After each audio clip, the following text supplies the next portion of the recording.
dengan saya, Ibu Stefani, di mata pelajaran Sosiologi.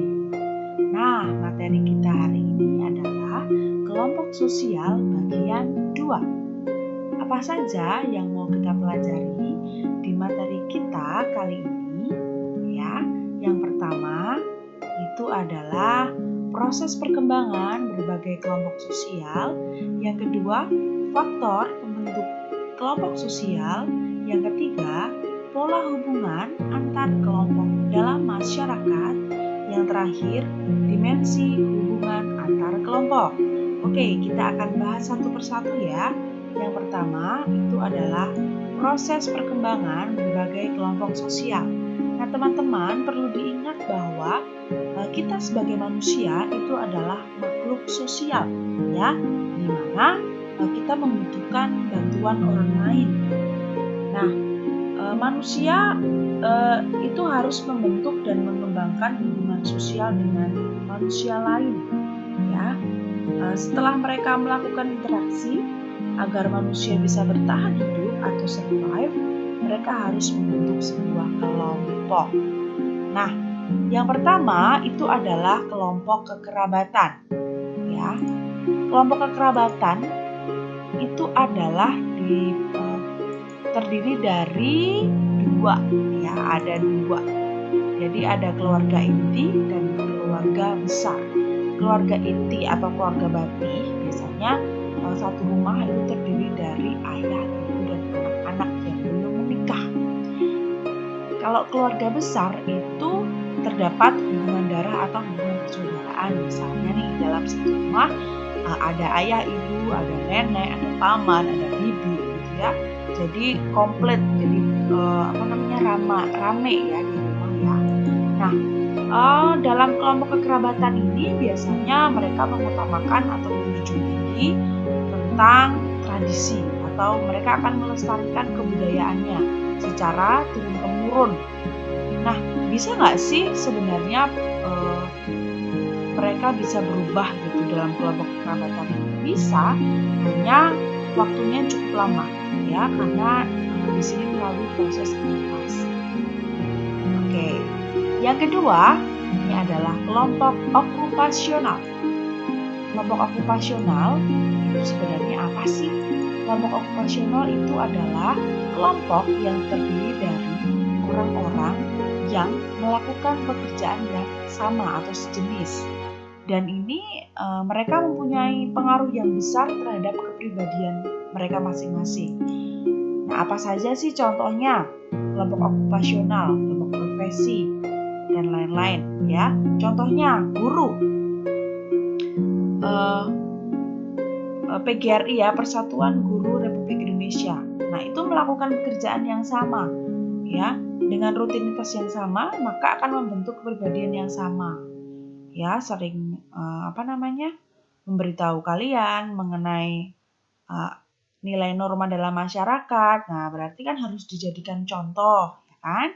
Nah, jadi itu pun akan mempengaruhi kepribadian dari seorang guru, misalnya seperti itu, ya. Oke, yang ketiga, kelompok volunteer.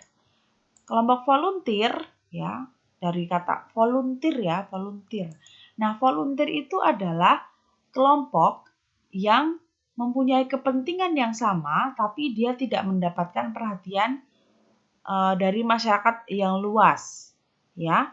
Jadi kelompok ini terbentuk karena adanya kepentingan-kepentingan primer.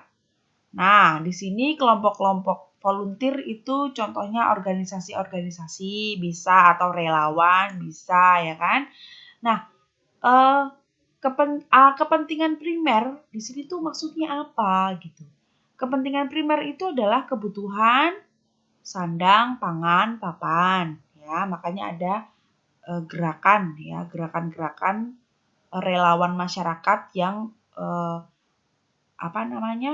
yang masuk ke ranah itu misalnya. Apalagi sedang pandemi seperti ini ya, banyak relawan-relawan yang membantu masyarakat untuk kebutuhan ini yang pertama. Yang kedua, kebutuhan akan keselamatan jalan, jiwa, dan harta benda.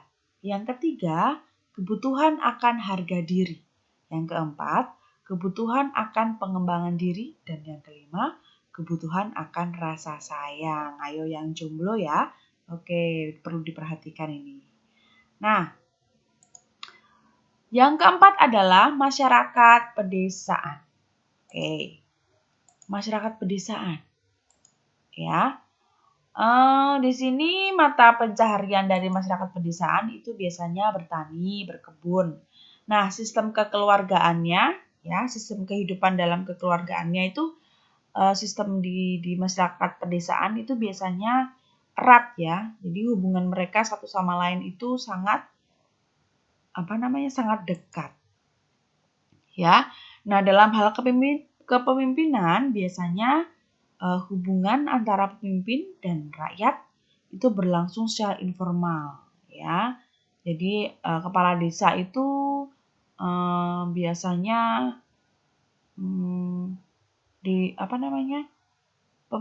berhubungan dengan pemimpin dan beberapa kedudukan dan peranan yang sulit dipisahkan gitu ya. Jadi memang itu sudah melekat di masyarakat pedesaan. Kemudian perubahan pada masyarakat pedesaan itu sulit. Kadang-kadang sih sulit, tapi sekarang sepertinya nggak sesulit dulu. Cuman masih ada ya beberapa orang-orang yang punya pola pikir yang berbeda karena mereka ingin melestarikan tradisi, ya. Nah, di sini juga kadang-kadang ada proses pemerataan kurangnya informasi atau pemerataan pembangunan, sehingga di sini kadang-kadang kondisinya beda ya masyarakat desa dan kota. Tapi sekarang nggak terlalu berbeda sih karena sudah banyak bantuan-bantuan dari pemerintah ya agar masyarakat desa itu maju gitu.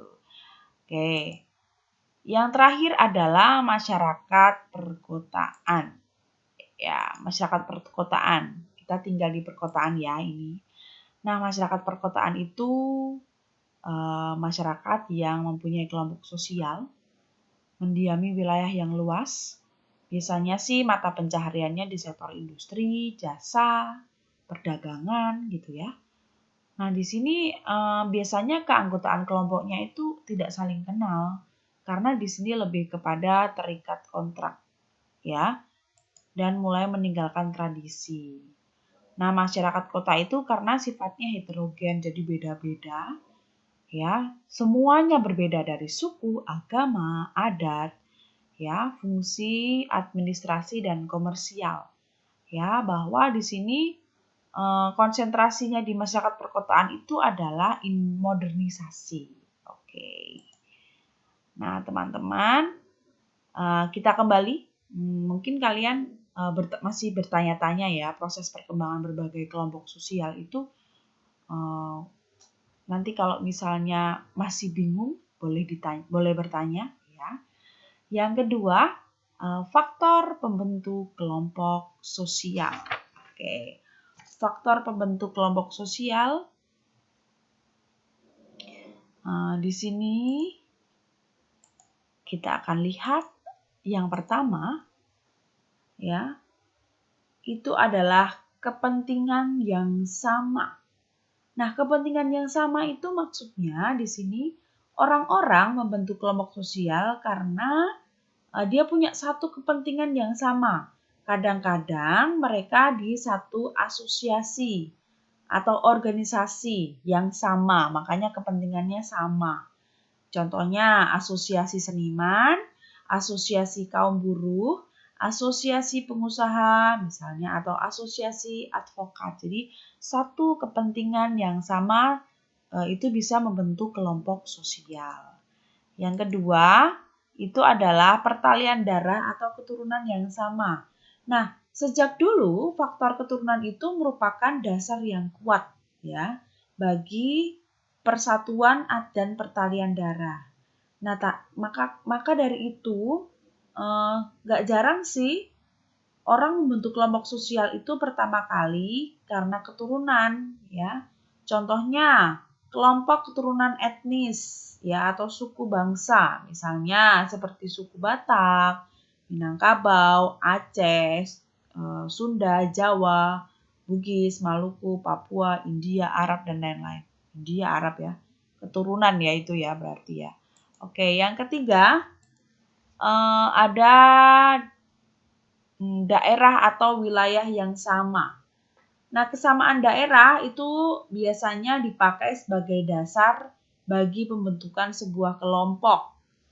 Nah, di sini pembentukan kelompok itu terjadi karena orang-orang dari daerah itu biasanya memiliki kebudayaan yang sama, bahasa yang sama, cara berpikir yang sama, dan kadang punya pola kerja yang sama, sehingga mudah dipahami satu dengan yang lain.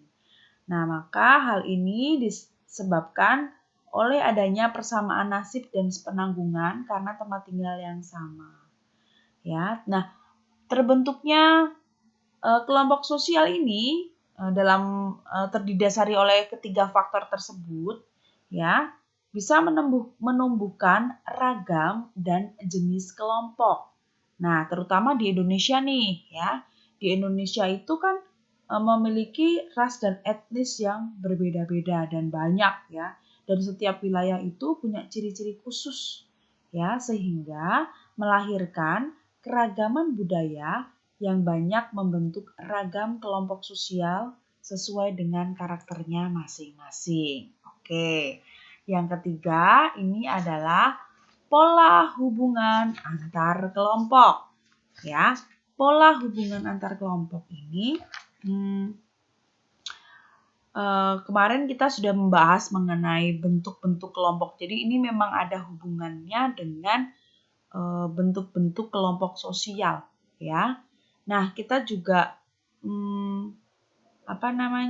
melihat bahwa dalam sebuah kelompok, ya, kelompok itu memang banyak ya dalam sebuah kelompok. Pernah nggak sih kalian berpikir bahwa bagaimana sih tiap kelompok itu dalam masyarakat bisa saling berhubungan, gitu ya? Bisa saling berhubungan. Apa sih konsekuensi dari hubungan-hubungan dalam masyarakat? Nah, hubungan antar kelompok itu diwarnai dengan pola-pola tertentu yang khas terhadap kelompok ras, ya. Nah, di sini Michael Banton itu mengemukakan bahwa terdapat berbagai kemungkinan pola hubungan antar kelompok, ya. Nih, ada akulturasi, ada proses akulturasi, ada dominasi, paternalisme, integrasi, dan pluralisme. Oke, kita bahas yang pertama ya. Ini, akulturasi. Akulturasi itu adalah perbedaan kebudayaan yang bertemu dan berbaur menjadi satu. Ya. Nah, kalau akulturasi itu hilangnya kebudayaan asli, ya, hilangnya kebudayaan asli karena pembaurnya dua kebudayaan yang berbeda. Contohnya di sini adalah hilangnya kebudayaan asli daerah akibat interaksi paksa oleh pemerintah kolonial Belanda. Ya, ini yang akulturasi. Yang dominasi terjadi jika suatu kelompok ras menguasai kelompok lain. Contohnya, kedatangan bangsa Eropa ke benua Afrika dan Asia untuk memperoleh sumber alam yang dilanjutkan dengan dominasi atas penduduk setempat.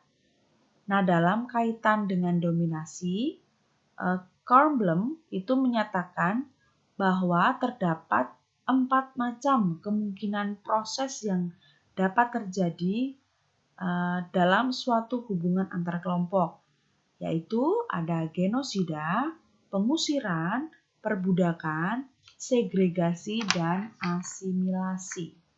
Oke ya, itu adalah dominasi. Yang ketiga itu adalah paternalisme. Paternalisme itu adalah suatu bentuk dominasi kelompok ras pendatang atas kelompok ras pribumi. Nah, di sini pola ini muncul apabila kelompok pendatang yang secara politik itu lebih kuat mendirikan koloni di daerah jajahan. Nah, dalam pola hubungan ini, Michael Banton membedakan 3 macam masyarakat. Yang pertama ada masyarakat metropolitan. Metropolitan itu adalah masyarakat di daerah asal pendatang. Yang kedua, masyarakat kolonial yang terdiri atas para pendatang dan sebagian dari masyarakat pribumi. Yang ketiga, masyarakat pribumi yang dijajah. Itu menurut pembagian Michael Banton. Oke. Yang ketiga, integrasi. Integrasi dimaksudkan di sini adalah mengakui adanya perbedaan ras dalam masyarakat, tetapi tidak memberikan perhatian khusus pada perbedaan ras tersebut. Jadi untuk hak dan kewajiban yang terkait dengan ras seseorang hanya terbatas pada bidang tertentu dan tidak berkaitan dengan bidang pekerjaan atau status yang diraih dengan usaha. Oke, yang terakhir, di sini ada pluralisme. Nah, pluralisme itu adalah suatu pola hubungan yang mengakui adanya persamaan hak politik dan hak perdata dalam masyarakat. Tetapi, pola hubungan ini lebih berfokus pada kemajemukan ras daripada pola integrasi. Ya, seperti itu. Oke, kita akan kembali. Ya, yang terakhir, kita akan membahas mengenai dimensi hubungan antar kelompok. Ya, nah dalam masyarakat ini terdapat berbagai kelompok. Ya, kelompok-kelompok ini saling berinteraksi dan berhubungan. Menurut Kamanto Sunarto, dalam hubungan antar kelompok terdapat berbagai macam dimensi. Oke, kita akan bahas satu persatu ya. Dimensi sejarah. Nah, dimensi sejarah ini melihat hubungan antar kelompok yang mengarahkan pada masalah tumbuh dan berkembangnya hubungan antar kelompok. Nah, di sini hubungan ini menimbulkan stratifikasi etnik, stratifikasi jenis kelamin, dan stratifikasi usia. Nah, dalam stratifikasi etnik dapat terjadi, ya. Jadi syarat-syaratnya ada stratifikasi etnik itu adalah apabila muncul etnosentrisme, persaingan, dan perbedaan kekuasaan. Yang kedua, stratifikasi jenis kelamin ini berhubungan dengan industrialisasi, pembagian kerja antara laki-laki dan perempuan. Ya. Yang ketiga, stratifikasi usia. Ini berhubungan dengan kekuasaan, hak istimewa dan prestis yang dimiliki individu sejak mulai beranjak dewasa hingga menjelang tua. Ya. Jadi dengan bertambahnya usia, maka kekuasaan, hak istimewa dan prestis itu umumnya semakin berkurang sehingga mulai bergantung pada yang lebih muda. Itu dari dimensi sejarah, ya. Yang selanjutnya, yang kedua, itu adalah dimensi institusi. Ya, dalam dimensi institusi, ini hubungan antar kelompoknya dapat berupa institusi politik dan ekonomi. Nah, dalam masyarakat, institusi itu dapat memperkuat pengendalian sosial, sikap, dan hubungan antar kelompok, serta menghilangkan pola hubungan antar kelompok dalam masyarakat. Dalam hal ini berhubungan dengan hubungan antar kelompok yang sifatnya birokratis, jadi tidak ada hubungan antar personal. Maksudnya gini, kalau kalian bekerja dalam sebuah perusahaan, ya itu yang ketika kalian sebagai rekan kerja itu akan berhubungan dengan ya pekerjaan kalian saja, jadi tidak ada hubungan secara personal yang berhubungan dengan diri sendiri. Ya, itu seperti itu kalau di dimensi institusi. Oke. Yang ketiga, dimensi gerakan sosial. Nah, dimensi gerakan sosial ini dapat diprakarsai oleh pihak yang menginginkan perubahan atau mempertahankan keadaan. Contohnya nih, gerakan perempuan yang menentang kekerasan terhadap perempuan, gitu ya. Jadi menginginkan adanya perubahan yang mempertahankan keadaan. Jadi perempuan itu ya yang jangan sampailah ada yang namanya KDRT gitu. Tapi memang kodratnya perempuan ya tetap ya seperti itu gitu ya. Jadi tetap keadaannya tuh pengennya ya yang baik-baik gitu ya. Selanjutnya dimensi perilaku. Ya, dimensi perilaku ini dalam hidup sehari-hari itu terwujud dalam interaksi dengan anggota yang lain, ya. Nah, dimensi perilaku ini ada dua, ya kan? Ada dua hal dimensi perilaku. Ada yang namanya prasangka dan stereotype, ya. Ada yang namanya prasangka dan stereotype. Nah, prasangka itu adalah hal-hal yang kalian duga-duga, itu prasangka. Tapi belum tentu benar gitu ya. Kalau stereotype itu lebih kepada hal yang kalian pikir itu adalah hal yang sebenarnya nggak benar juga tapi dianggap benar gitu ya. Itu adalah stereotype gitu. Jadi sudah punya mindset atau pemikiran bahwa oh ini anak nih seperti ini nih.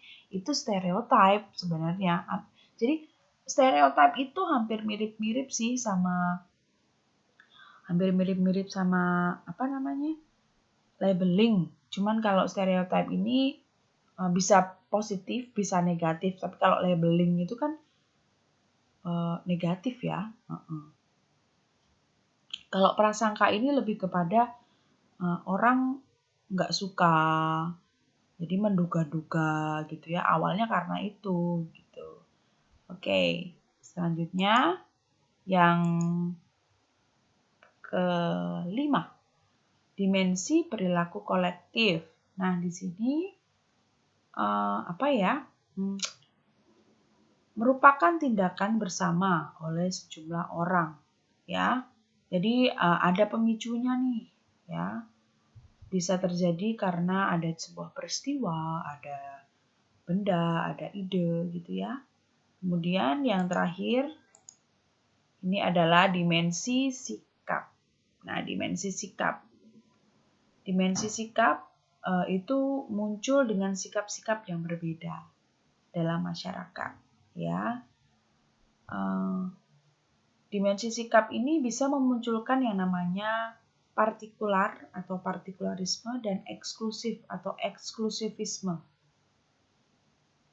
Nah, apa sih yang dimaksud partikular dan eksklusivisme? Kalau partikularisme dalam Kamus Besar Bahasa Indonesia ini adalah sistem yang mengutamakan kepentingan pribadi di atas kepentingan umum atau aliran politik, ekonomi, kebudayaan yang mementingkan daerah atau kelompok khusus, ya. Itu dari partikularisme. Sedangkan eksklusivisme itu adalah paham yang mempunyai kecenderungan untuk memisahkan diri dari masyarakat. Misalnya nih, ada orang kaya, jadi dia cuma mau bergaul sama orang yang punya latar belakang yang sama. Eksklusivisme itu negatifnya apa? Negatifnya adalah seseorang menganggap kepentingan kelompok sendiri itu adalah hal-hal yang penting, ya. Jadi memang secara sosiologis, cara pandang dan sikap eksklusivisme itu punya sisi positif dan negatif, seperti itu. Oke, teman-teman,